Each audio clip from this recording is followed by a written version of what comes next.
Go ahead. Great, thanks, Amy. Good afternoon.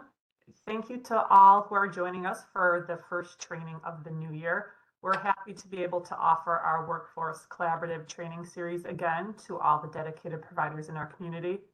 Today, we are very excited to have our own commissioner from the Erie County Department of Mental Health, Mark O'Brien, LMSW, with us to talk about anxiety and panic disorders. But first, a few quick reminders. At the end of this session, we'll be asking you to complete a very brief evaluation. We hope that you take a moment to fill this out so that we can continue to improve our training series. Stay tuned for more information on our February training. We are currently finalizing the details. We will be sending out the announcements for our future sessions via email, or you can go to the erie.gov/mental health website for announcements and registration information. All of our presentations and recordings for our past offerings are posted on our website as well, so we'd encourage you to check those out. The recording and slides from today's presentation will be posted to our website within the next couple days by Thursday. We are actually, Amy and I, in the works of setting up our 2024 training calendar, and we'd love to have our community of providers share their expertise. So if you are interested in doing a 1-hour presentation, or if you're interested in a particular topic, please let us know. You can put that on your evaluation, or you can email Amy at amy.rockwood@erie.gov and give us that information. Our training today is being recorded and everyone is muted. If you have questions, please put them in the chat box. I'll be monitoring the chat during this presentation, and Mark will be taking questions as we go. And again, thank you to all for joining us today. And I'd like to introduce Commissioner Mark O'Brien to talk with us about anxiety and panic disorders. Thanks, Mark. Thank you, Kathleen, and thank you, Amy. And I want to say good afternoon to everybody who's joining us today. I want to wish you all a happy new year, and I hope you have a healthy and prosperous 2024. And thank you for all that you do in helping serve all the citizens, particularly our folks that we serve here in behavioral health, mental health in Erie County. So thank you all for what you do.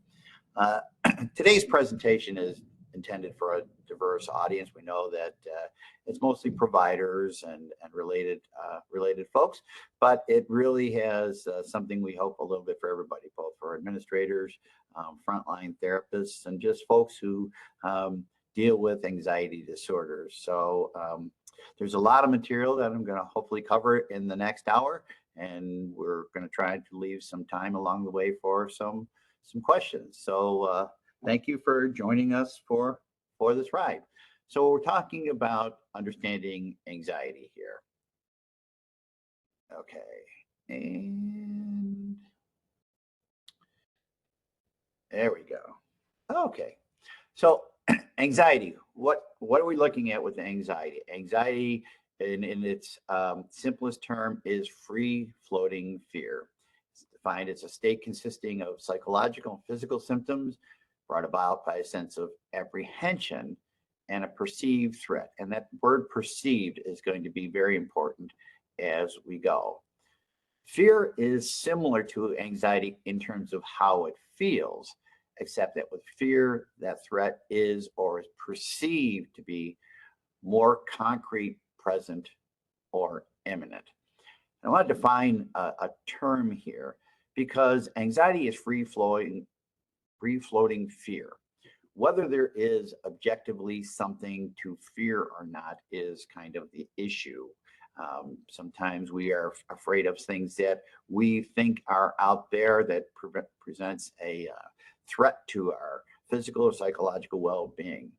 But some of the things we think about as anxiety is something that is different than what we call an overdetermined fear. For example, if you're crossing the street and you didn't look and a car almost hit you, and the next day or two, as you go by, you have a hard time crossing the street.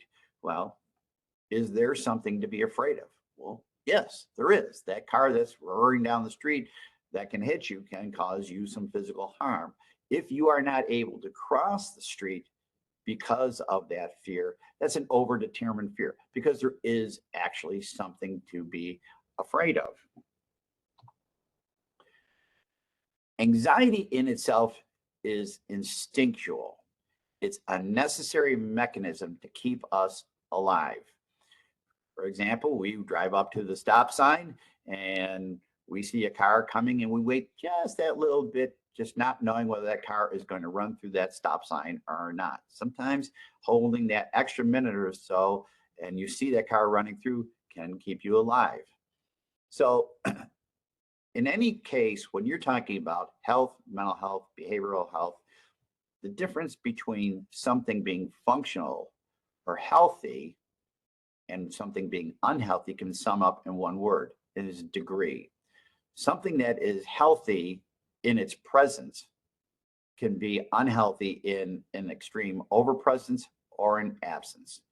So there's times that we need to be a little bit anxious. There's times that that feeling will keep us alive. It's a matter of self-preservation from the reptilian part of our brain.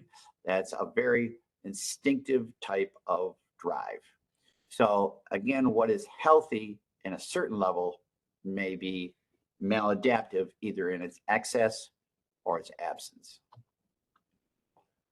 When treating an individual with anxiety, it should be done through these types of lenses. It should be done through a thorough person-centered, trauma-informed, culturally and linguistically competent evaluation.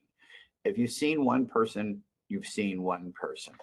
Where we are and where we sit can be mitigated by a number of things. And that content could be age. As you can see, I have no gray hair. I'm 28 years old. It could be race, ethnicity, how that affects us growing up, even gender. We are who we are. Does it mean we think who we have to be and act in certain ways? We're affected by how we are brought up. What spot do we sit in? What's our linguistic competence? What's our sexual orientation, sexual identification, our expression? These should be a good, thorough evaluation when we're dealing with somebody or talking to a family member or a loved one is where do they sit? Because where they sit and how they view the world may not be how we view the world. Is there a history of trauma, including but not limited to? When we talk about trauma, trauma is anything that is so impactful that it leaves a lasting impact on our physical or psychological being, that it has threatened our sense of well-being or our fact to even that we will still be alive. Some of that can be physical, emotional, or sexual abuse. And we should also look at when you're talking about somebody who's been abused is the overlay with that. When you have somebody who has been emotionally abused, that may be the extent of it. If you have somebody who's been physically abused, you will always see emotional abuse. If you see somebody who's sexually abused, you're seeing physical and emotional abuse. Neglect. Having treated many abuse survivors, some will tell you that neglect is even worse for them than some of the abuse they received because at least somebody was paying attention to them in the wrong way. But you will see somebody who is brought up with a history of neglect right from very early age, the impact is profound. Loss. Loss hits us all. If we live long enough, we will lose people that we love, but loss can be a number of things. It can be role, it can be our homes, our roles in our jobs, our income, people who have moved away, people who have died. So loss can be a number of things. It can be a physical loss. Domestic violence, the impact of that is profound. Needless to say, whether somebody is a witness to or a victim of a violent crime or loss due to sudden illness or death, where you've not had a chance to prepare for that and do any grief work in anticipation of the loss that's coming. In an anxiety disorder, exposure to that feared object or situation can trigger an intense attack of an anxiety that we call panic attack. And when we talk about it is in terms of its effect on the mind, and it's also somatic effect, somatic being of the body from the Greek word soma. During a panic attack, these symptoms are so severe that that person feels that he or she is suffocating, they're having a heart attack, or they are going to completely lose control. Now, one of the things that I would say when you're talking about a thorough assessment for somebody is make sure that when you are dealing with a panic attack yourself, or the symptoms of it, the physical somatic symptoms of that firstly, that there's been a good medical rule out that nothing is going on.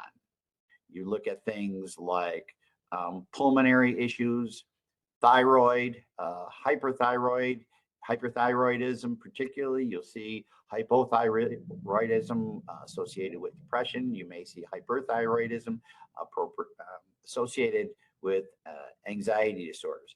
So you want to make sure that when you are dealing with family member or dealing with somebody that you're dealing with in your professional realm, that there's been a good medical screen, that there is nothing physically going on. For example, if there are cardiac issues and somebody is experiencing tachycardia and shortness of breath, that can feel very similar to somebody who's having a panic attack. So you want to make sure that there is nothing going on organically. So in that panic attack, the person develops a fear, a secondary fear of the panic attack themselves, which in turn becomes cyclical, that they now fear the panic attack coming. And I would also say that not only does the vicious cycle take hold where they become more frequent and severe, they also seem like they're occurring out of the blue. And usually that person will beat themselves up. They will say to themselves, I know this is crazy, their terms. I know I shouldn't be having it, but it's still having this. And it will seem to them like it's coming out of the blue. But when you go through what we're going to be talking about, usually there are precursors that you can help somebody see what's coming, where it's coming from, and how to take a hold of what to do. Mark, We're going to talk about the Mark? nervous system. And as you can see, there's several parts of the nervous system. I'm going to define all these with you. And you'll see that they are two ways in each case, which the central nervous system being consistent of the brain and spinal cord. We're going to talk about the peripheral nervous system and its effect to both the autonomic and the somatic nervous system. The central nervous system is made up of the brain and spinal cord. That is the command center. The peripheral nervous system includes all nerves that go to and from the spinal cord and branches into two subsystems. This includes voluntary movements of muscles and joints, those things that we know we have control over. And one of the things that can be very scary for an individual is to feel like we don't have control. That is a very scary type of thing for people to feel like I don't have control, not only of my environment, but of my brain, my mind, and my body. The autonomic nervous system includes involuntary movements of muscles, joints, and has three branches. There's a sympathetic system that initiates arousal in the heart, the lungs, and other organs. So these systems are going to be aroused. They're going to be hypercharged by the release of neurotransmitters that we will talk about. The parasympathetic system communicates via the vagus nerve to calm activity in the cardiovascular, respiratory, and other systems. And the enteric system, of course, refers to the digestive processes. Mark? The digestive system is, of course, reactionary to the action in these other systems. So somebody will say things like, I'm feeling this in my gut. And that may be the only thing they are noticing. But as you help them or yourself learn to read, because part of this stems from what's called neuro-linguistic programming, is learning how to see how people process information throughout their body and the feedback loops. Because these systems communicate in feedback loops. When neurotransmitters initiate activity in the brain or body, that action generates a message that's complete. And if anybody's ever seen a diagram of a neurotransmitter, if you raise your hand and arm above your head, you're not thinking to myself, well, let me raise my hand above my head. It's just communicating down. So what had happened is your body is sending an electrical chemical message down through a neuron, through the synapse, through the dendrites, and it is firing an electrical chemical message, almost like a spark plug is firing firing in a V8 engine. So that message is firing those neurons. Because it's firing that neurons, it's firing the next one, and the next one, and the next one. But if you notice, they don't touch. The reason they don't touch is there's a bridge that brings those those neurons together. And those are neurotransmitters. And by doing that, every time that chemical process fires, there's a level of a neurotransmitter that is sucked up into the dendrites, and it becomes the fuel to bring those messages along. When too much of that is sucked up into the body, then you're going to see symptoms develop, whether it's dopamine, norepinephrine, serotonin, etc. So, for example, in depression, when you have a message being sent and serotonin being depleted, you'll have one of the most common type of medications, an SSRI, selective serotonin reuptake inhibitors. And what that is doing, it is actually coating certain parts of that neuron to keep it from sucking down too much of the neurotransmitter and restoring a balance. So these neurons, they communicate in feedback loops. The action generates a message that is complete. So when that activity starts, it has to stop again. The cells have to recharge and rest so they can do it later on. These cells do not rest. They're in a sense of hyperactivity at this point. The emotional work of the brain is done in the limbic system. It consists of 4 parts: the thalamus, the hypothalamus, the hippocampus, and the amygdala. Each part of these brain plays a role in the creation of emotional responses and is connected to other parts of the brain and the nervous system. So some of this work can be done without thinking about it. For example, if you are walking your child across that street and the child darts out into the street with oncoming traffic, you are pulling that child in without even thinking about it. That is just a quick response. So this is a picture of the brain, and you can see where the significant parts that are involved here are located. So what do they do?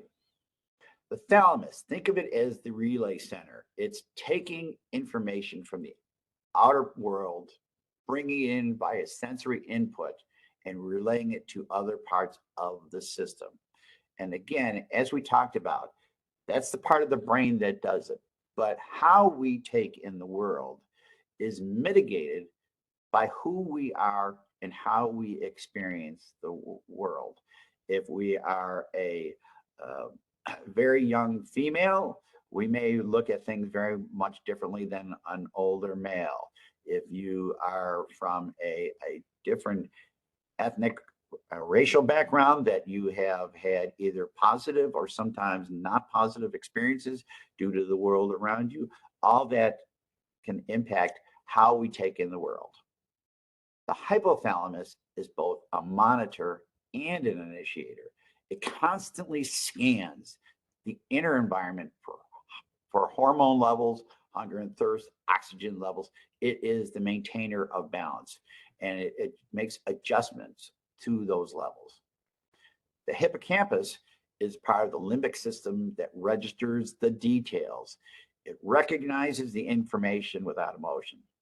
I don't know if for those of you old enough who remembers Dragnet, Sergeant Joe Friday, just the facts, ma'am. It is just just what are the details? What am I actually dealing with? And the amygdala is the one who is a key player here in developing anxiety. It's like I said, the little red hen. The sky is falling. It is it puts on the red alerts, and the red alerts may not always be justified. Again, anxiety keeps us alive. The absence of any anxiety or the overage of anxiety is where it becomes problematic. What are the types of anxiety? PTSD, post-traumatic stress disorder.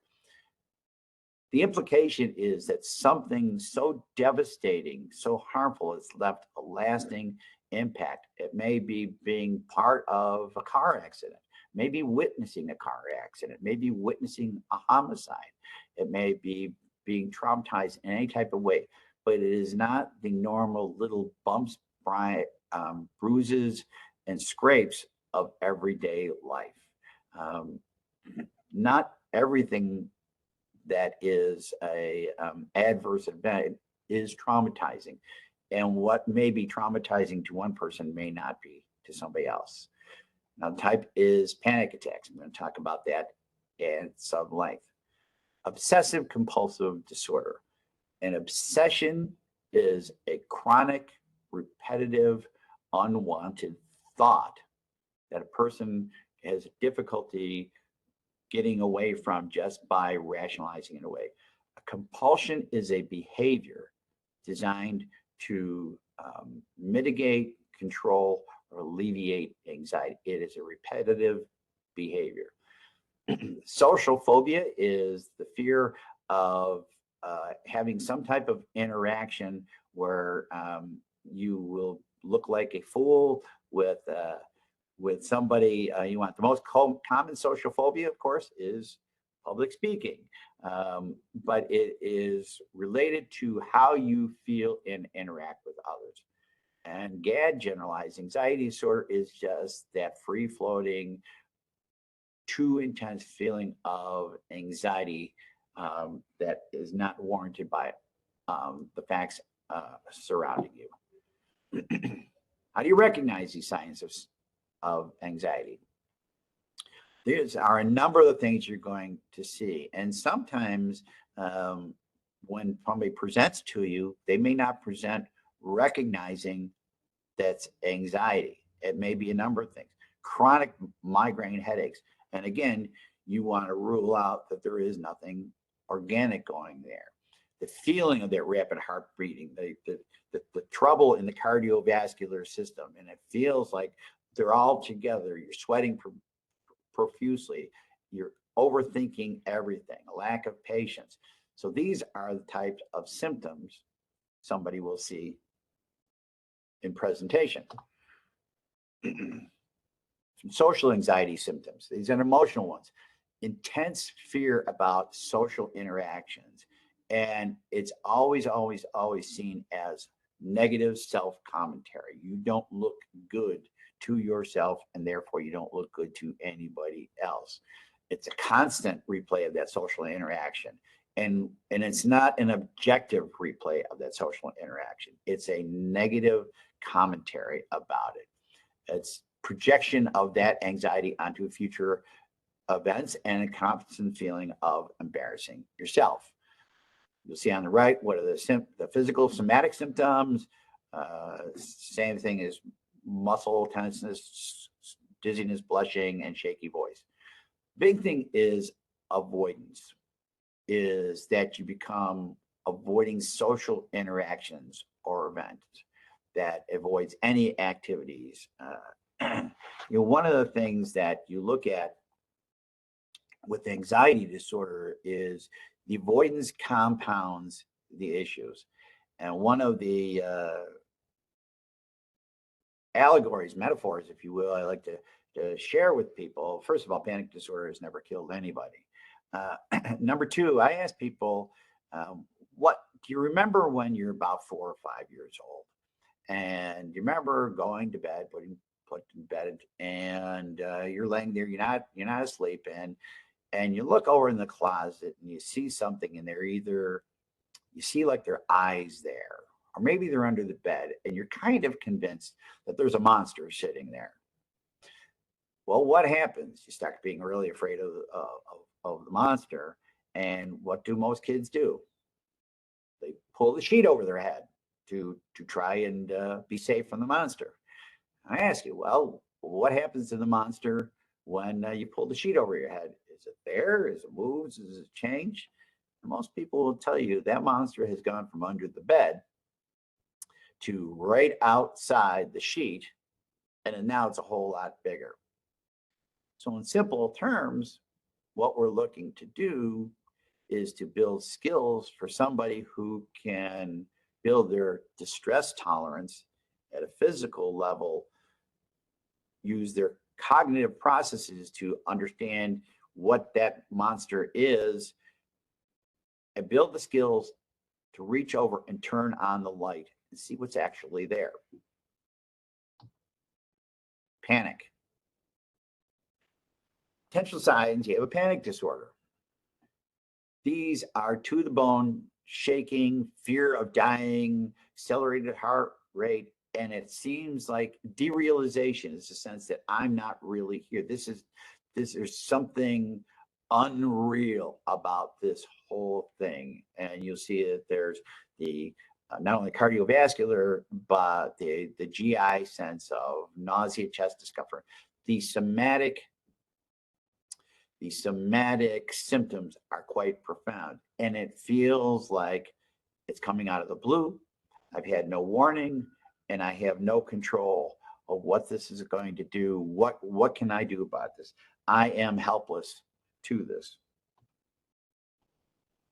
This is the panic cycle. And I would submit to you that this slide in itself is worth the price of admission today.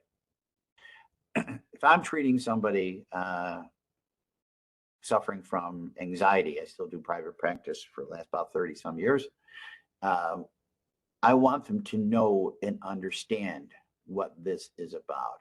So with the panic cycle is, what is that dysfunctional belief? That dysfunctional belief can be, I'm going to die, something horrible is going to happen, I'm going to be embarrassed. What is that belief that's sitting out there that I am looking to take everything that is back here out of the realm of consciousness and put it right in front? Because if I can put it right in front with you, then we can wrap our arms around it and see it for what it is and make it manageable. We're not looking to cure, and we're not even looking to say, what happens if this happens? You want them to look at, what am I going to do when this happens?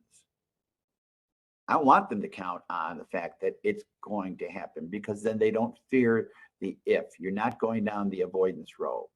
So what is that dysfunctional belief that I mess with? Now I'm looking to look at, what are the internal or external triggers? What are those things? If it's external, if I've been a victim of I witnessed a shooting, if there's a car backfiring, if there's something where I was held against my will, and now a trigger is I'm simply in an elevator. What are those external things? And I am looking for that person to identify them. I want them to become very, very conscious of these types of things. I don't know if anybody remembers the old Sims department stores, reaching back a little bit, but their motto was an educated consumer is their best customer. Person with anxiety and panic disorders, the more they know, the better they are about this, because forearmed is forbear is forearmed, whatever you want to call that one. So what are their internal triggers? I'm taking everything back here and putting out here. So I know now what triggers me. And now the internal triggers can be those somatic body signals. I'm looking for that. I'm looking to read that. And if I'm working with a person, I am asking them in very specific terms. When you get triggered, when you feel like you're having a panic attack or your anxiety, I'm asking, tell me about your stomach hurting. Tell me about your shoulders being tightened. Tell me about your neck feeling tightened. Tell me about the shortness of breath. I want them to become extremely conscious of this, not over focusing, but conscious of it. I want them to learn and read the signals. So when I know what the internal external triggers are, I'm getting to a risk and resource appraisal. What am I facing here? What's the perceived threat out there? And what do I have that I can call upon that helps me get through this type of thing? What's my risk? What are my resources? My resources can be both the people I recall that I can rely on, or the tools that I have built. What is the resiliency? What is my ability to do distress out? So I'm moving from that appraisal of risk and resources. And usually if I'm going into a panic attack, I'm feeling like that risk is going to overwhelm me. And when I feel like that risk is going to overwhelm my internal, external resources, what do I have? I start having some anxiety symptoms. And those symptoms are something that as they start to arise for me, I'm now focusing and over focusing on those internal processes. Oh, my heart's racing. There's something going on. And it becomes, as I focus on those and over focus on them, that increases the symptoms right then and there. And as I increase those symptoms, it's kind of blurred out here a little bit. There's what's called a catastrophic misinterpretation here. These symptoms means, oh my God, the sky is falling. Something horrible is going to happen. I'm going to die or I'm going to lose my home. Something horrible is going to happen. So I'm interpreting it in the worst possible way and catastrophizing it, which sends me into a full panic. And I would look at this when I see somebody in panic disorder. Tell me where you are. I'm looking them because this is a merry-go-round. I want to know where you got on. And then we can start talking about what your exit strategies are to get off. Common causes of anxiety. It's not always related to an underlying condition, and it may not be related to anything external at all. However, that being said, there are a number of things that can affect it. Stress that can result from work, school, any type of things. We've talked about emotional trauma, financial concerns. I'm going to lose my house, my lifestyle. Chronic or serious medical conditions. Pain is everything it's cracked up to be. Anything that causes sleep issues compounds anxiety and depression very quickly, because you then concentrate on, am I able to get to sleep? And that becomes its own circular process. A major upcoming event or performance is being prepared for that. Certain medications can cause feelings of anxiety. And of course, alcohol or certain substances and lack of oxygen. Some of the most common causes of anxiety: low serotonin levels, somebody who they used to call neurasthenic, somebody has a shy or nervous temperament as a child.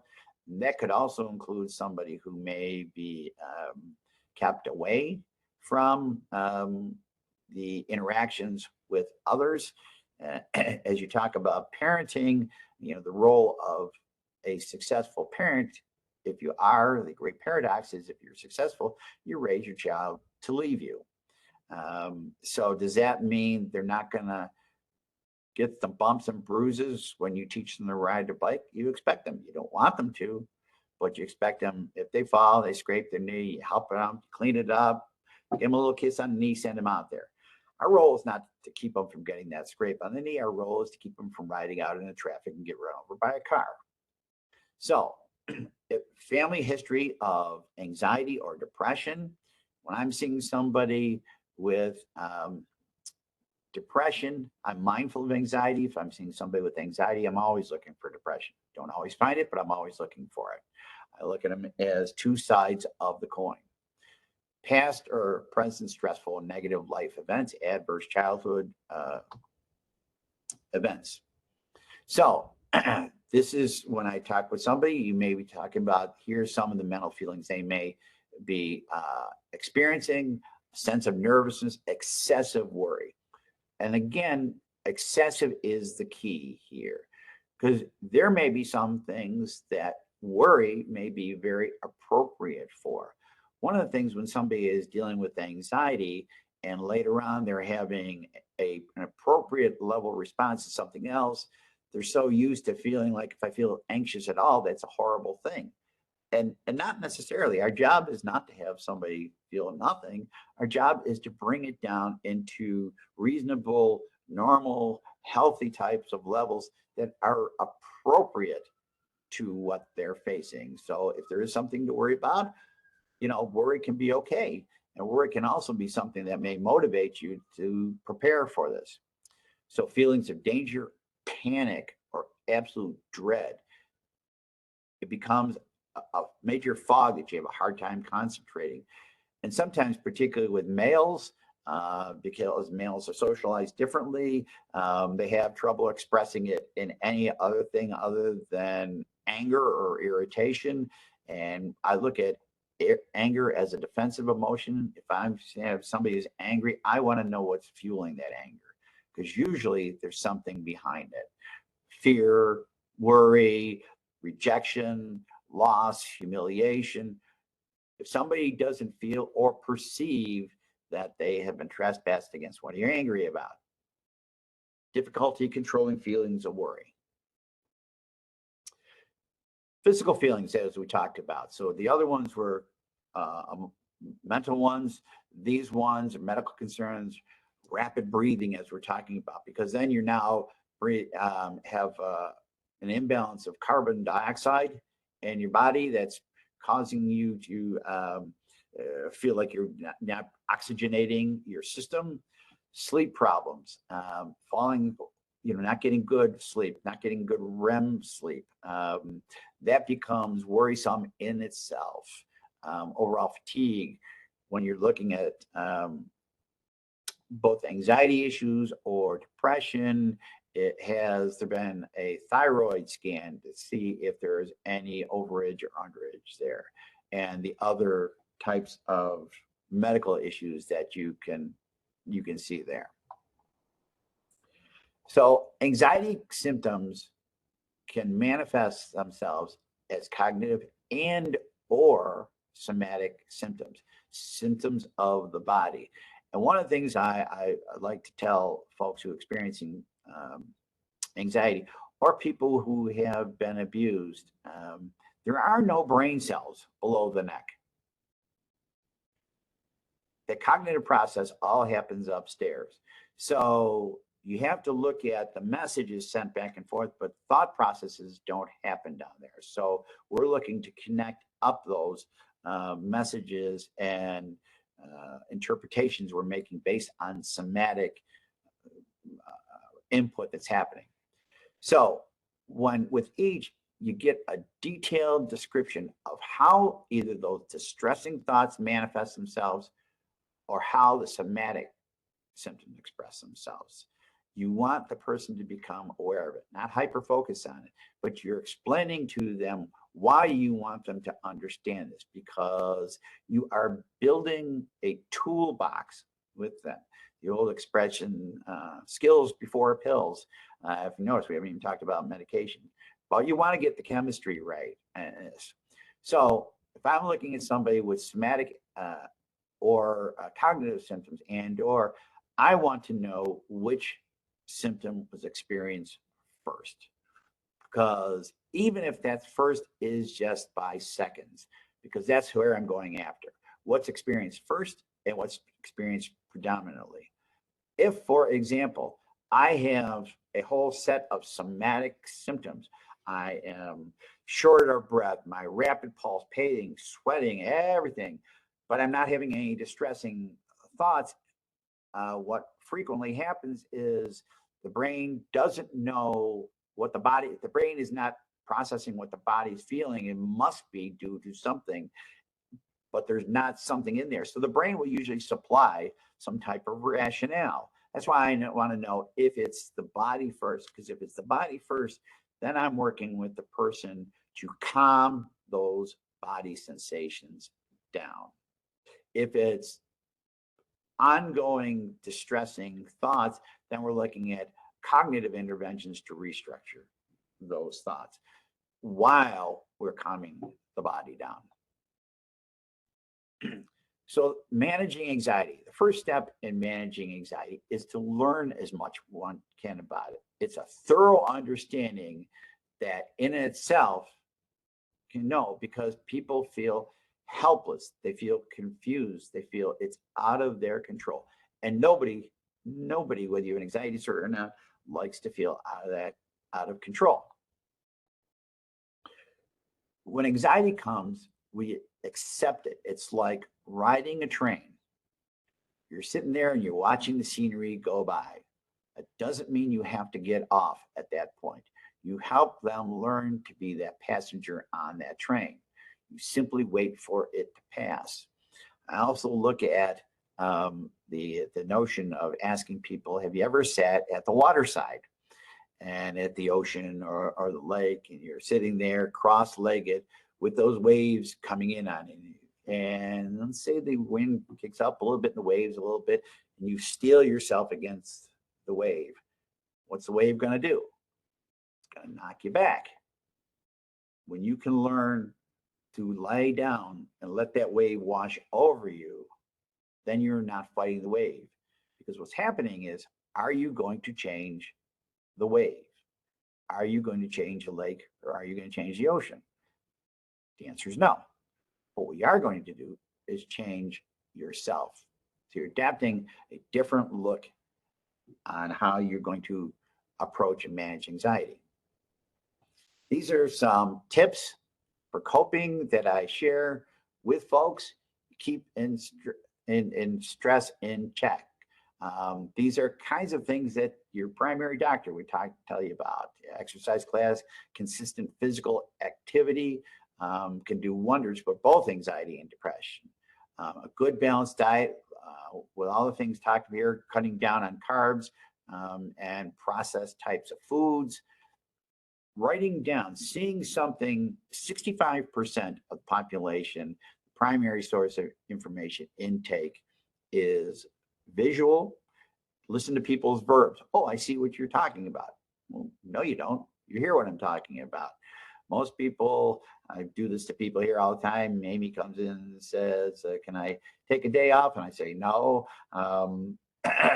She'll look at me like, I got three heads, but she'll say, okay, yes, that's what he said. What are you paying attention? And when I've seen couples, it's a real quick and easy way to see who's reading what type of signals. Because if I said no and I'm shaking my head, yep. The male, for example, said, well, you said no. Female says, well, you shook your head, yes. So are these messages consistent?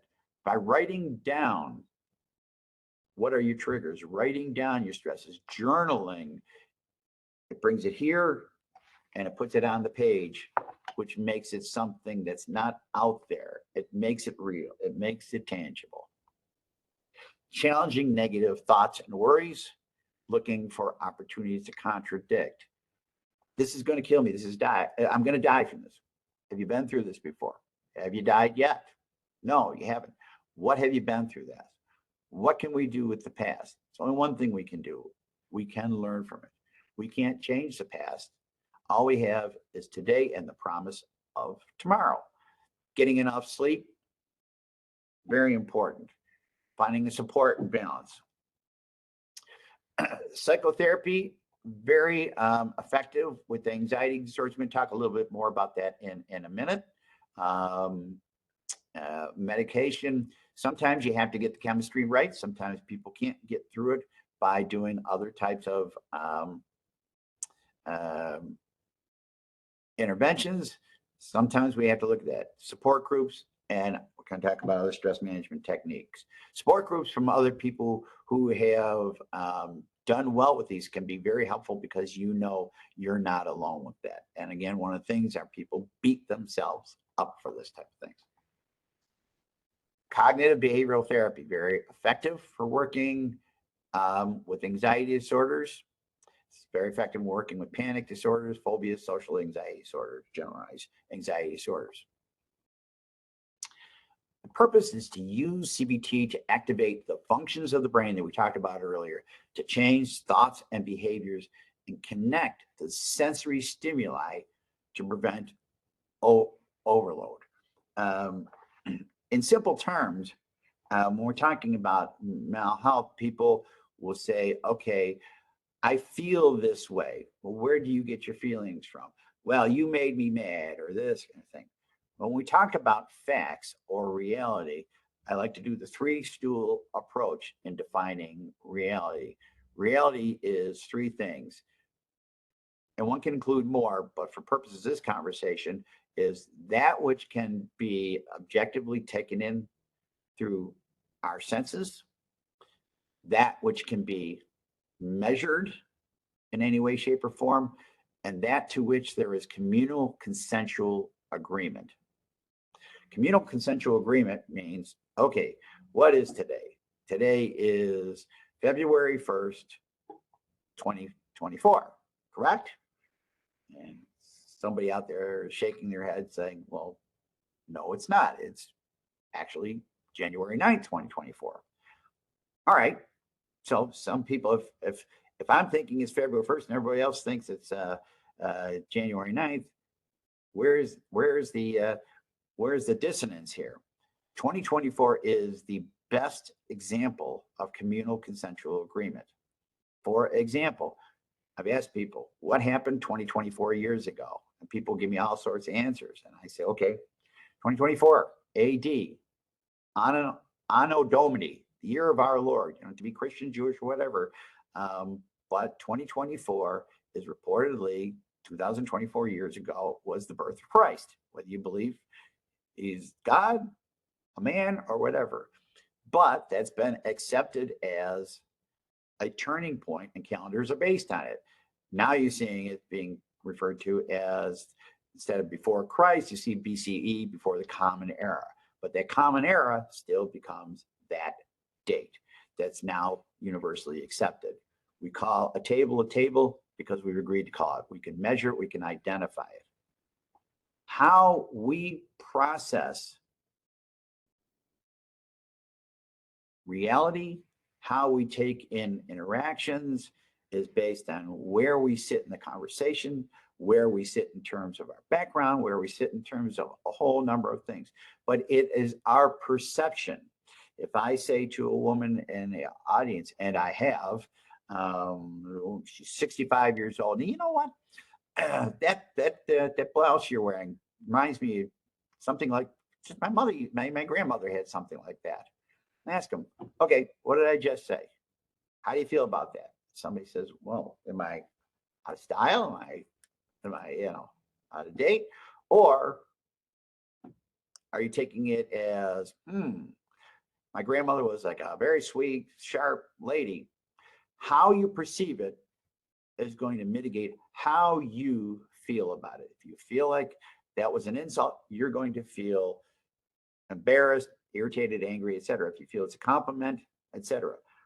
The reason I focus on that is because people's perceptions are the prime area to identify what is either message sent, is message received, or are there distortions here?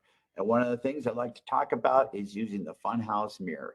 Is what you're looking at a distortion Or can we straighten that mirror out that you're getting an accurate set of information?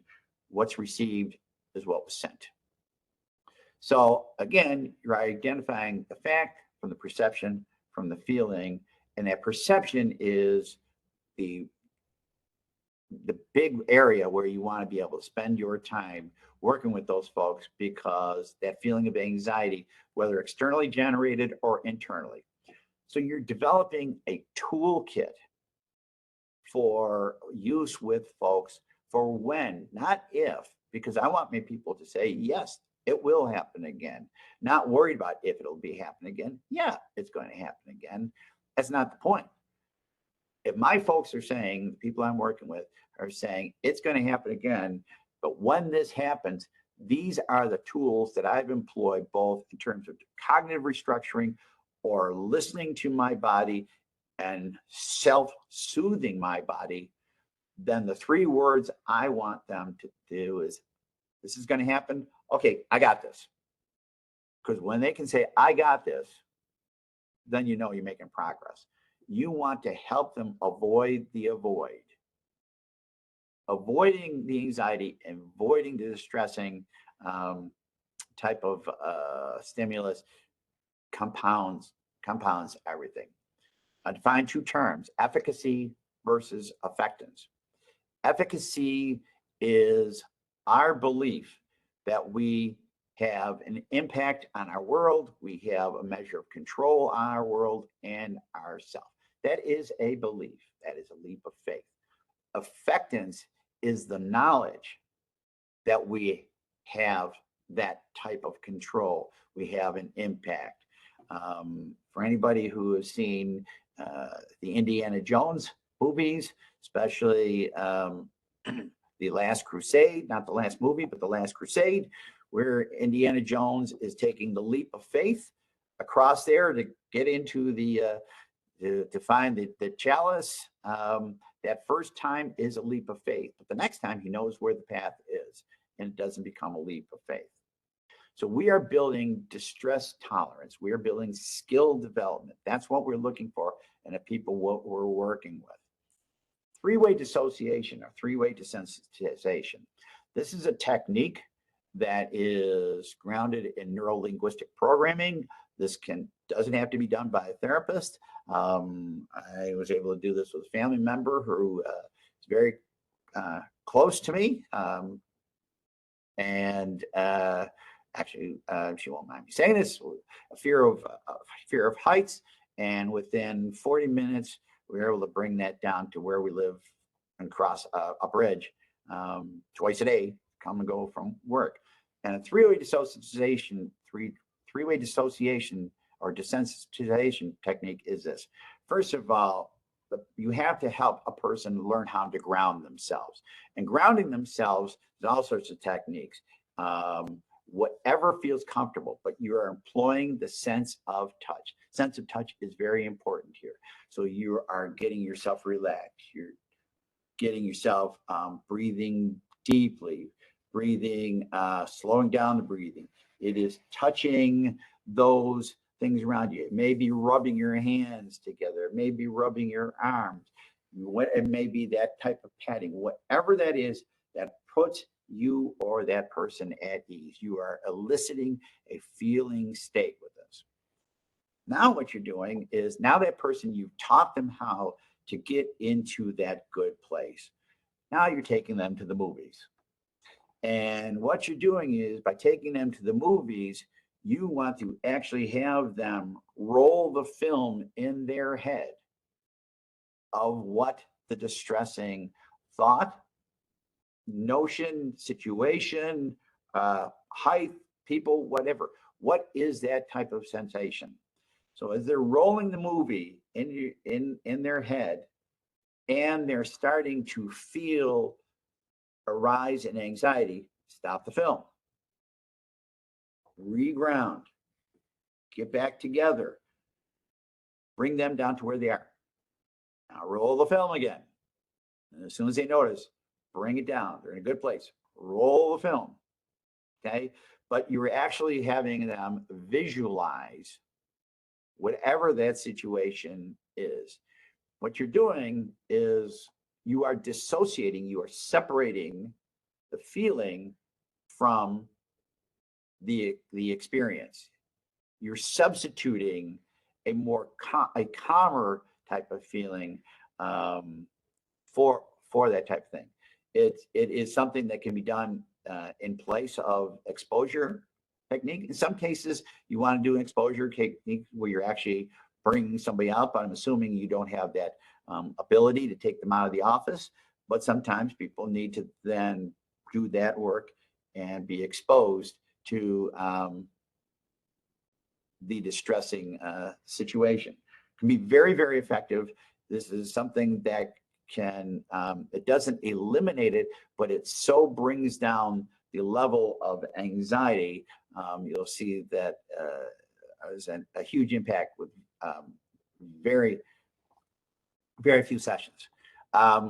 When I talk to folks about considering medication for anxiety, you look at if there's severe anxiety and building a toolbox, they feel like their anxiety is too incapacitating to do that. Sometimes medication can be a bridge and adjunct to this, but you want to use the other self-help strategies to work. To me, the first thing I'm not looking at is anxiety medication. I'm looking to see, can we do this without that? Not that there's anything wrong with medications, but can we rely on themselves?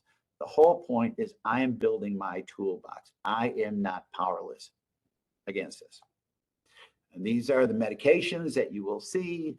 Benzodiazepines, I try to discourage those. Obviously, we who are social workers and psychologists, we don't prescribe, but it is part of our scope of practice to do medication education. So we look at benzodiazepines who are very quick acting, but short working, can be either emotionally or physically spur dependency. So, and as you can see over the years, they've been overprescribed. SSRIs can be very effective, particularly things like Wellbutrin and other ones that have an anti-anxiety effect to them. SNRIs, the serotonin norepinephrine or noradrenaline reuptake inhibitors can be very useful depending on that, or certainly off-label anti-anxiety antihistamines like Benadryl. You may see those things that they just calm people down, or the beta blockers like Inderal can be, they dilate the blood vessels and can be very helpful too. The side effect you have to worry about a little bit with beta blockers is some of them can have, can induce a little depression. So you have to be very careful with those. So that's kind of it. I don't know if there's any questions that folks have. Mark, I'm actually just testing to see if you can hear me. Can you hear me okay? I can now, yes. Okay. No questions right now, just a few comments that came in a little earlier when talking about some of the anxiety and panic. Two examples that people gave. One was, it's like when you are playing a video game and you have the big boss battle music playing in the background, but there's no enemy in front of you. And then the other example was, it's like when, oh, hold on. PTSD, panic, and anxiety, in my personal lived experience, feels like there's a saber-toothed tiger that I'm on edge and anticipating it even when it isn't there.